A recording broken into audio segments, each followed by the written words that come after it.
everybody, it's Joy with joyslife.com, and today I needed to clean up my craft room. So it was such a mess, but I wanted to show you, oh, I didn't mean to have this. This goes to one of my Cricut mats. Glad I found that. Okay, what I wanted to show you is, yeah, all this paper, right? That's exciting. But what I really wanted to show you was what I do with it, okay? Everybody's got a scrap bin and everything, but there are some things that I just don't keep. Things like this that are already cut out, I throw away. What I like to keep, well, with an exception. Let me show you something.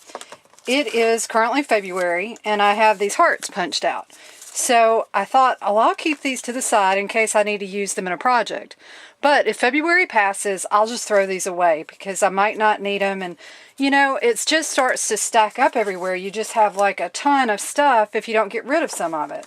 So I keep this in this is a little Ziploc plastic container. It's just one of those that you get for, you know, putting food in to give away. They're real cheap. They're basically a throwaway one, not a permanent one. And this is some foam. I was planning to do a project with this. I've got a couple of pieces of vinyl. I thought, hey, I might use this. Notes about a project I wanted to make. So I might keep stuff like this to the side, even these little pieces. But normally, I don't keep this piece this small. Let me show you what I do with that.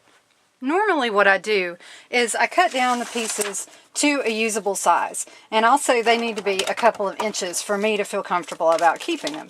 So at the end of, sometimes the end of a project, if it's been a big one, I'll go ahead and go through my scrap stash. But if I've just done a little project, I don't bother. I just put this stuff to the side and I wait until it piles up a little bit, and then I start cutting it down. If it's too small, it goes in the garbage because I just don't want to keep a zillion little pieces of paper that I will never use. This is about as small as I want to go, okay? And I like this, but sometimes if a punch can fit on it, then I'll keep it. But it has to be a pretty decent size normally, or really cool paper. This is kind of cool paper, so this I would want to keep. This, of course, is a huge size. Normally, of course, you would keep that. But when it comes to something like this, I'm just not going to bother keeping these, okay? That's trash. I'm going to cut it down and just keep that piece there. So let me show you what my scrap bin looks like. This is all stuff I have to do. This one I'll probably just throw away. You could keep these little pieces, but they're not really going to cut that well on my Cricut mat most of the time, or even if they do, I'm not going to be able to find them in my stack of big paper. So I'll probably just put this in the garbage if I don't put it to the side for my, you know, quick to get to stuff for this month. Okay, it's nothing fancy. It's just a plastic box, which is what I keep all my scraps in.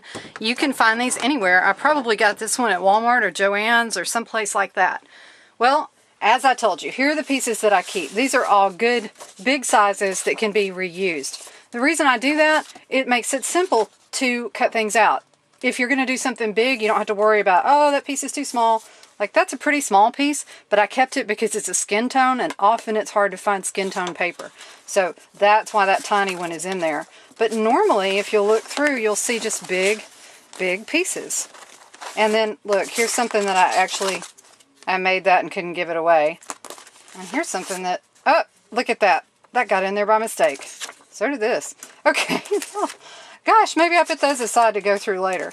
But normally, what you'll find are just big pieces of paper like this that I've cut down. Now, if I get tired of looking at these and decide I don't love them anymore, I will bundle a bunch of these up and send them to school with one of my children to go to their art teachers. So that's a good way to get rid of it and not have any hard feelings about, oh, I spent all this money on this stuff and I'm not using it or whatever. You know, don't love the paper, love the project. You know, make something beautiful. You don't have to love these individual pieces, all right? If you don't, get rid of them. If you just hate that and you're sick of looking at it, give it to somebody else to love. That's what I say. Well, it looks like I have a little work to do. I'm going to cut all my paper down, and I hope you all have a great day, and keep coming to joyslife.com. Bye!